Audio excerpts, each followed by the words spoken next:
8 March বিশ্ব নারী দিবসের শুভেচ্ছা। বাংলাদেশের অন্যতম নারী শিল্পী সংগঠন কন্যা তার ব্যতিক্রমী ধারণা নিয়ে আবির্ভূত হয়ে ইতোমধ্যে সুধীমহলের দৃষ্টি আকর্ষণ করেছে।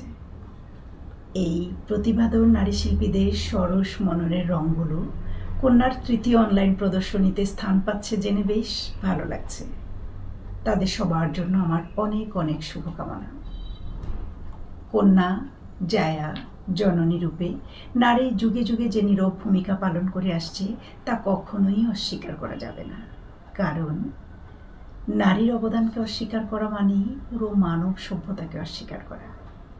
নারী কবিতায় আমাদের জাতীয় কবি কাজী নজরুল ইসলাম বলেছেন, বিশ্বের যা কিছু মহান সৃষ্টি চিরকল্যাণকর, অর্ধেক তার করিয়াছে নারী, অর্ধেক তার নর।